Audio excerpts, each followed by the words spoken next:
तो दोस्तों आज मैं एक्सप्लेन करने वाला हूँ रिसेंटली रिलीज हुई एक Telugu psychological supernatural thriller horror movie को जिसका नाम है फियर यानी कि डर। इस मूवी की IMDb रेटिंग है 8.4 स्टार्स आउट ऑफ 10 और ये मूवी जो है वो प्राइम वीडियो पर अवेलेबल है, आप जाकर जरूर चेकआउट कर सकते हैं। मूवी का कॉन्सेप्ट इंटरेस्टिंग है, अगर आपने शटर आइलैंड मूवी देखी होगी तो उससे काफी ज्यादा इंस्पायर्ड टाइप की है। तो मूवी शुरू होती है एक मेंटल असाइलम से जहाँ पर हम देखते हैं सिंधु को, जो कि यहाँ पर बाकी मेंटल पेशेंट के साथ बंद है और वो कहीं बाहर नहीं जा सकती। लेकिन वो यहाँ पर क्यों है, कैसे आई, कब आई, इन सवालों के जवाब हम उसकी कहानी से ही ढूंढने की कोशिश करेंगे।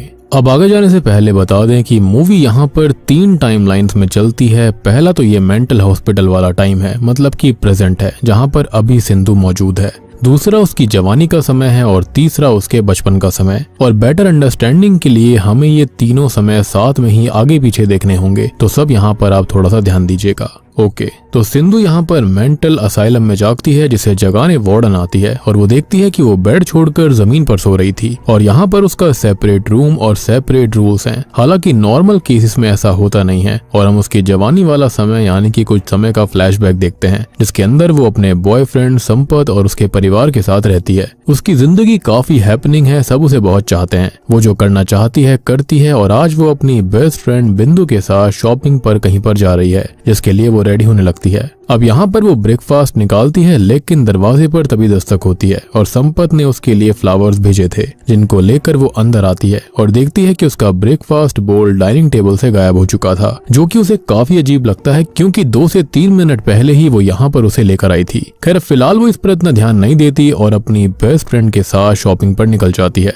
तभी हम प्रेजेंट टाइम में आते हैं, जहाँ पर वो सभी पेशेंट से पूछती है कि संपत कहाँ गया है। उसने तो कहा था कि वो उसे कभी अकेला नहीं छोड़ेगा। इस पर सब उससे कहते हैं कि वो किसी पर भरोसा ना करे, वो यहाँ से भाग जाए और उसके संपत ने ही उसे यहाँ पर एडमिट कराया है, जिसको सुनकर वो बहुत ही ज्यादा परेशान हो जाती है कि जो उससे इतना प्यार करता है उसने ऐसा क्यों किया। खैर तभी हम उसके बचपन का फ्लैशबैक देखते हैं, जिसके अंदर उसकी माँ उसे खाना खिला रही थी, लेकिन वो खाने से मना करती है। तो उसकी माँ कहती है कि अगर वो खाना नहीं खाएगी तो बूगी मैन उसको ले जाएगा, जिसको सुनकर वो काफी डर जाती है और खाना खाने लगती है और बोलती भी है कि उसे डर लग रहा है तो बूगी मैन उसके पास ना आए।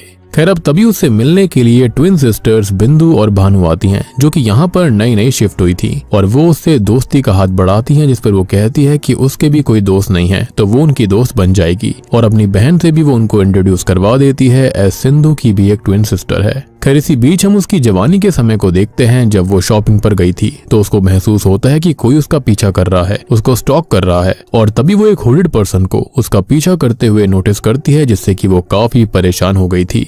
खैर अब शॉपिंग के बाद वो बैग्स कार में रखने लगती है तो वहां पर उसे किसी की लाश दिखाई देती है, जिससे कि वो बहुत ही ज्यादा डर गई थी। लेकिन अगले ही पल वो बॉडी वहां से गायब हो जाती है। अब वो वहां से जाने लगती है और उसे वो हुडेड पर्सन फिर से दिखाई देता है और अब उसका डर मतलब कि फियर, जो कि इस मूवी का टाइटल भी है, वो धीरे धीरे बढ़ने लगता है और मूवी का नाम इसी वजह से फियर पड़ा हुआ है, क्योंकि हम उसके डर की कहानी आगे जानने वाले हैं। Now coming back to her बचपन, हम सिंधु और उसकी ट्विन सिस्टर इंदु को देखते हैं, जो कि हाइड एंड सीक खेलने का बोलती हैं, लेकिन सिंधु को हाइड एंड सीक से भी डर लगता है, जिस पर उसकी बहन कहती है कि वो सब चीज से डरती है और दिन में तो क्या ही होगा। खैर अब वो लोग खेल शुरू करती हैं और सिंधु एक जगह पर छुप जाती है, जिसे कोई साया दिखाई देता है, जिससे कि वो बहुत ही ज्यादा घबरा गई थी। खैर अब ये लोग रात में टीवी देख रही होती हैं, जहां पर सिंधु को डर लग रहा था, लेकिन इंदु को टीवी देखना था और उस पर हॉरर मूवी ही देखनी थी, जिससे कि सिंधु को और ज्यादा डर लगने लगता है। खैर थोड़ी देर के बाद में वो लोग सो जाती हैं, लेकिन आधी रात में सिंधु जो होती है वो अपनी बहन इंदु का गला दबाने लगती है, जिसके चलते वो चिल्लाने लगी थी। तभी उनके माता पिता वहां पर आते हैं, जहां पर उसके पिता सिंधु को डांट देते हैं कि वो रात में टीवी क्यों देख रही थी और इंदु उसके कान में कहती है कि वो उसके बारे में ना बताए। खैर अब उसके पिता सिंधु को सुलाने लगते हैं और वो बूगी मैन के बारे में बोलती है, तो वो अपनी बीवी पर गुस्सा करते हैं कि ये सब बातें वो सिंधु को ना बोला करें और उसको समझाते हैं कि बूगी मैन जैसी कोई चीज नहीं होती। खैर अब उसका जवानी का टाइम आता है, जहाँ पर शॉपिंग के बाद वो घर आती है, जिसे कोई आहट महसूस होती है और वो खिड़की के पीछे उसी हुडेड पर्सन को देखती है, लेकिन खिड़की के कर्टेन हटाने पर वहां पर कोई भी नहीं होता।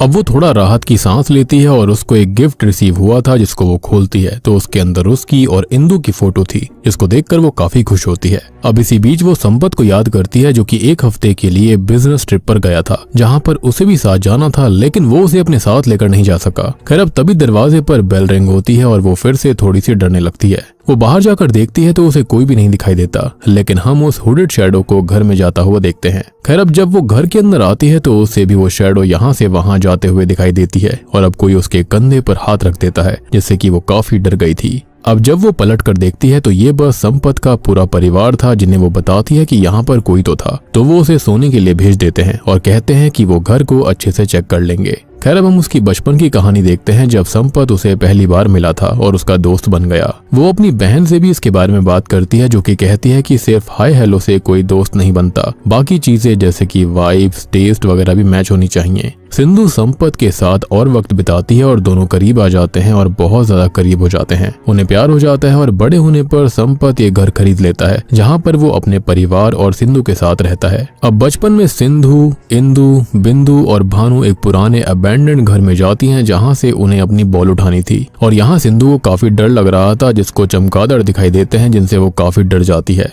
धीरे धीरे वो और इंदु बड़े होने लगती हैं और एक दिन वो इंदु को भानु से बात करता सुनती है कि सिंधु बहुत डरती है, अजीब बर्ताव करती है, जिससे सबको तकलीफ रहती है और कभी कभी तो वो पागलों जैसी हो जाती है, जिसको सुनकर उसे काफी दुख होता है। और तभी बिंदु उसको संभालती है और समझाती है, उसे लाइट अप करती है कि ये सब नॉर्मल बात है। खैर अब उसके जवानी वाले सीन आते हैं, जहाँ पर वो अपने रूम में सो रही थी और वहाँ पर वो हुडेड पर्सन आता है और उसको स्टैब करने ही वाला था कि तभी अचानक से वो जाग उठती है और प्रेजेंट में वो उस मेंटल असाइलम में भी जागती है, जो कि बहुत ज्यादा डरी हुई थी और वो काफी रोने लगती है। ऐसा लग रहा था कि जैसे कि असाइलम के अंदर वो अपने बचपन को और जवानी को याद कर रही थी। खैर अब फ्लैशबैक के अंदर हम उसे अकेला बैठा देखते हैं, जहाँ पर वो काफी परेशान थी कि तभी बिंदु वहाँ पर आती है और उससे पूछती है कि उसे हुआ क्या है। वो काफी परेशान सी दिखाई दे रही है, जिस पर वो कहती है कि ऐसा कुछ नहीं है। और अब मूड ठीक करने के लिए वो दोनों शॉपिंग पर जाती हैं, जहाँ पर उसको वही हुडेड पर्सन दिखाई देता है, जिससे कि वो काफी डर गई थी। वो काफी डिस्टर्ब सी हो जाती है और जब वो उसके करीब आता है तो वो डर कर उसे किसी चीज से मारकर बेहोश कर देती है और तब जाकर बिंदु उसे वहां से लेकर जाती है।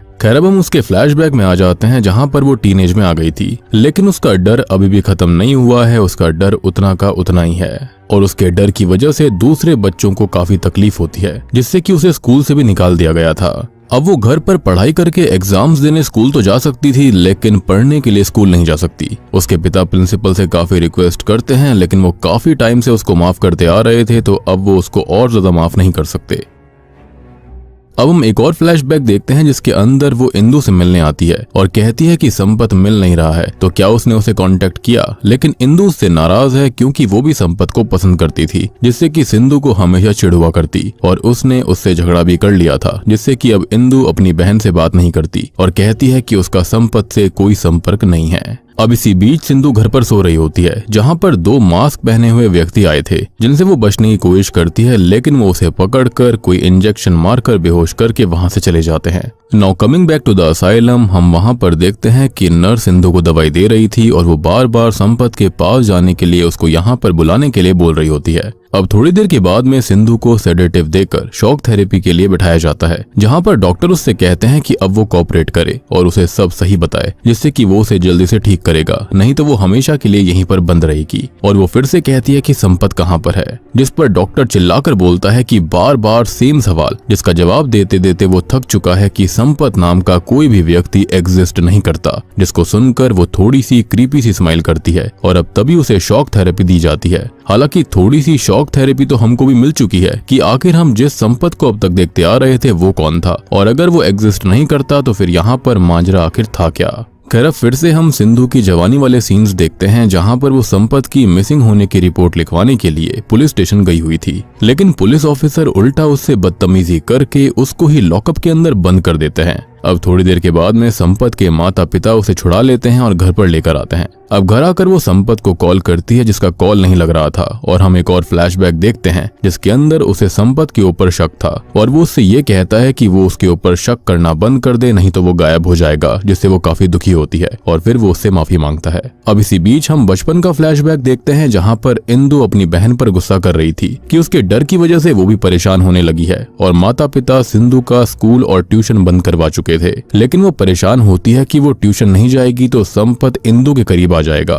खैर अब सिंधु जिद करके ट्यूशन जाती है, जहाँ पर उसकी सोच जो थी वो सच साबित हो गई थी। अब संपत इंदु के करीब आ चुका था और उसका भी फ्रेंड बन चुका था, जो चीज उसे जरा भी पसंद नहीं आती और वो इंदु से नफरत करने लगती है। खैर अब हम उसके जवानी वाले सीन को देखते हैं, जहाँ पर वो टेंशन को रिलीज करने के लिए नहाने जाती है, लेकिन यहाँ भी उसे कोई हॉन्ट करता है, जिससे वो और ज्यादा डर गई थी। वो नहाकर बाहर आती है और संपत को कॉल करने की कोशिश करती है, लेकिन उसका फोन स्विच्ड ऑफ था। खैर अब तक वो बहुत ज्यादा परेशान हो जाती है और एक तांत्रिक की मदद लेती है, जहाँ पर उसे एक व्यक्ति मिलता है जो कि ये कहता है कि इससे कुछ नहीं होगा और जो है वो उसके दिमाग में है, उसे उससे लड़ना होगा। अगले सीन में उससे मिलने उसके माता पिता आते हैं, जिससे वो काफी खुश थी। वो उनसे कहती है कि वो यहीं पर रुक जाएं, लेकिन वो नहीं रुकते और वो उनसे इंदु के बारे में पूछती है कि वो क्यों नहीं आई, जिस पर उसकी माँ थोड़ी सी दुखी होकर कहती है कि वो भी जल्दी आ जाएगी। अब वो लोग यहाँ से जाने लगते हैं और वो आए तो थे उस घर के अंदर, लेकिन हम देखते हैं कि वो जा रहे होते हैं मेंटल असाइलम से रोते हुए। और यहाँ पर कहानी जितनी उलझी हुई थी वो एक तरह से उतनी सुलझ भी चुकी है। एंड आई बिलीव कि बहुत सारे लोग समझ गए होंगे कि यहाँ पर क्या हो रहा है।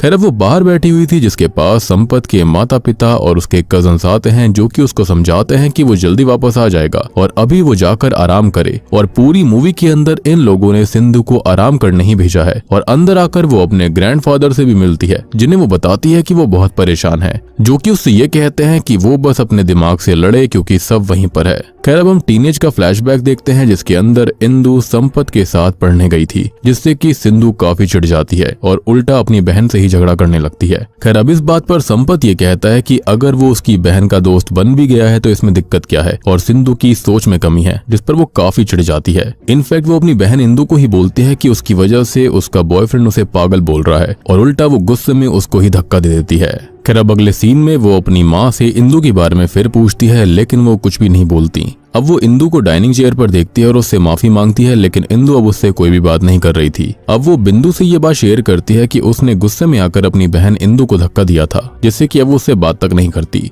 और ये बातें उसकी माँ सुन लेती है, जो कि ये सुनकर काफी परेशान सी हो गई थी। खैर अब वो फिर से अपने जवानी वाले सीन का फ्लैशबैक में आती है, जहाँ पर वो अपने रूम में थी कि तभी कुछ मास्क पहने हुए लोग आकर उसको पकड़ लेते हैं और हम प्रेजेंट टाइम में नर्सेस को उसे होल्ड करता हुआ देखते हैं, जो कि डॉक्टर को बुलाती है कि वो भाग रही है और डॉक्टर उसके माता पिता को इन्फॉर्म करने का बोलते हैं। खैर अब सिंधु को शॉक थेरेपी देने के लिए बैठाकर सेशन शुरू करा जाता है और पहले ही बोल दिया जाता है कि या तो वो बात करेगी, चीजें बताएगी, या फिर उसे बेहोश कर दिया जाएगा। तो फाइनली वो सब कुछ बताने के लिए एग्री हो जाती है। अब वो डॉक्टर से फिर से वही सब बात बोलती है कि उसे संपत चाहिए, जिस पर वो फिर कहता है कि संपत है ही नहीं, और अब वो उसे सारा सच बताती है। और दोस्तों अब यहाँ पर खुलते हैं इस कहानी के असली पत्ते।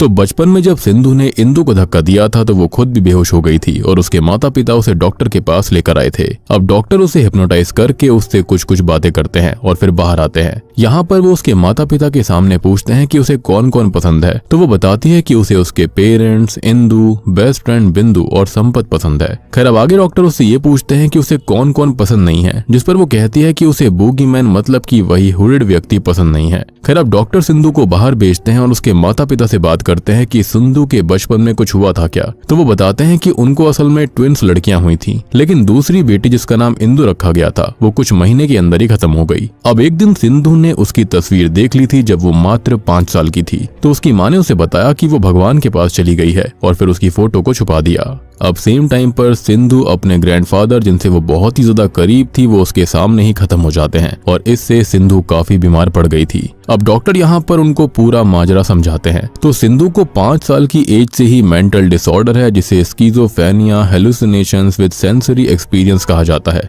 मतलब कि यहाँ पर वो जिन चीजों को देखती है उसको ही अपनी लाइफ के अंदर इमेजिन करने लगती है। यहाँ पर उसके सेंसेस बहुत ही अजीब से हो चुके थे, जैसे कि हियरिंग और देखना, और वो इस तरह से ही रिएक्ट करती थी। अब देखो वो बचपन से बूगीमैन से डरती आ रही थी, जिसकी वजह से उसका ये फियर और ज्यादा डर गया। उसका डिसऑर्डर भी इंक्रीज हो गया था, जिसके अंदर उसने सबसे पहले इंदु को बनाया। उसकी दोस्तों के बॉयफ्रेंड थे तो संपत को उसने क्रिएट कर लिया और ऐसे ऐसे करके वो लोगों को क्रिएट करती चली गई और उसके दिमाग के अंदर एक कहानी बनती चली गई थी। यानी कि कभी भी यहाँ पर संपत और उसका परिवार था ही नहीं। अब देखो यहाँ पर हम 3 टाइमलाइन को अब तक देखते आ रहे थे, जहाँ पर हमने ये भी नोटिस किया था कि लोग आते तो यहाँ पर घर के अंदर थे लेकिन जाते थे असाइलम के बाहर। कई सारे लोग ऐसे भी थे जो कि उसको पकड़ कर रखते थे और साथ ही साथ हम ये भी देखते थे कि जो लोग उसको पकड़ रहे हैं वो असाइलम के अंदर भी सेम चीज कर रहे होते थे, उसको इंजेक्शन लगा रहे होते थे। तो असल में यहाँ पर 3 टाइमलाइन कभी थी ही नहीं, हमेशा से एक ही टाइमलाइन थी जो कि थी असाइलम की, और बाकी सारी चीजें यहाँ पर सिंधु की इमेजिनेशन थी।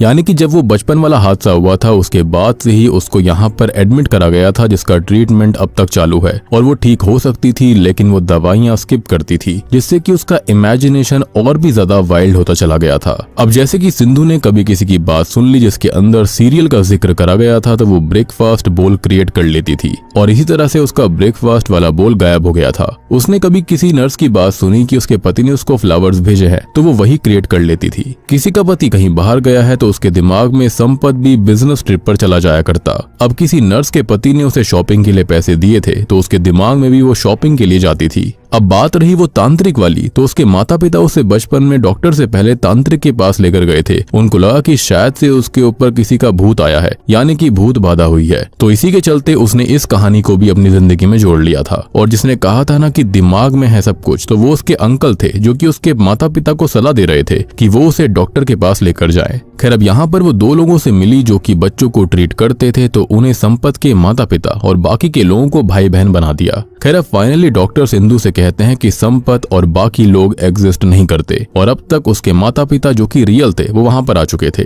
और वो ये कहती है कि कोई भी एग्जिस्ट नहीं करता, मतलब कि डॉक्टर और उसके पेरेंट्स भी एग्जिस्ट नहीं करते। जिसको सुनकर वो सभी परेशान होकर बोलते हैं कि वो तो एग्जिस्ट करते हैं, लेकिन यहाँ पर संपत, उसके ग्रैंडफादर, इंदु, बिंदु और बाकी जिन लोगों को वो इमेजिन कर रही थी वो कोई भी एग्जिस्ट नहीं करते हैं। लेकिन यहाँ पर हम ये समझ पाते हैं कि जो सिंधु है उसका डर और बीमारी अब कभी भी खत्म नहीं होगी, जो कि आगे जाकर उसे किस मोड़ पर लाकर खड़ा कर देगी वो तो उसको भी नहीं पता। और अब यहाँ पर वो क्या क्या नई नई कहानियां और नए नए कैरेक्टर्स को अपनी लाइफ के अंदर क्रिएट करेगी उसके बारे में कोई भी अंदाजा नहीं लगा सकता। और बूम, इसी के साथ में ये मूवी यहीं पर खत्म हो जाती है। तो दोस्तों ये थी फियर यानी कि डर फिल्म की कहानी। उम्मीद करता हूं कि आपको ये हेलुसिनेशन, स्किज़ोफ्रेनिया वाले का एक्सट्रीम केस जैसी कहानी अच्छी लगी होगी। अब देखो यहाँ पर जो सिंधु थी वो काफी खतरनाक मेंटल डिसऑर्डर से जूझ रही थी, जहाँ पर बचपन में उसके साथ काफी कुछ हुआ था जिसके चलते उसने अपनी पूरी जिंदगी असाइलम के अंदर ही बिता दी है। अब असाइलम के अंदर ही वो अपनी टाइमलाइंस को यानी कि नए नए कैरेक्टर्स को क्रिएट किया करती थी, यानी कि उसने वो जिंदगी बना ली थी जो कि वो हमेशा से जीना चाहती थी। लेकिन रियलिटी में उसके माता पिता जो थे वो उसे असाइलम में मिलने आया करते और डॉक्टर ने साफ कह दिया था कि वो कभी ठीक नहीं होगी, इसलिए उसके माता पिता हमेशा ही यहाँ पर उदास हो जाया करते। और जब भी वो इंदु के बारे में पूछा करती थी इसलिए उसकी माँ काफी दुखी हो जाया करती थी, क्योंकि वो रियल में कभी एग्जिस्ट ही नहीं करती, यानी कि एक पॉइंट ऑफ टाइम पे करती थी लेकिन इस वक्त वो बिल्कुल भी नहीं थी और इस बात का सिंधु को कोई आइडिया नहीं था। तो उम्मीद करता हूँ कि आपको ये फिल्म अब अच्छे समझ में आ गई होगी। यहाँ पर बात रही उन मास्क पहने हुए व्यक्ति की, तो वहाँ पर वो कुछ और नहीं बल्कि बूगी मैन का ही एक वर्जन था। यानी कि यहाँ पर हमने जितनी भी कहानियों के वर्जन देखे हैं वहाँ पर कुछ भी रियल नहीं था। और सबसे बड़ी बात की सारी कहानी उसने अपने दिमाग के अंदर बुन ली थी। वो हमेशा से मेंटल असाइलम के अंदर ही रह रही थी और इसलिए डॉक्टर भी परेशान हो गए थे कि संपत रियल नहीं है। लेकिन एंड आते आते हम समझ चुके हैं कि सिंधु अब ठीक नहीं होगी, क्योंकि यहाँ पर उसके साथ जो कुछ हो चुका है वो बहुत ही एक्सट्रीम लेवल पर है, जो कि रिवर्स नहीं किया जा सकता। उम्मीद करता हूँ कि अब आपको ये फिल्म अच्छे समझ में आ गई होगी।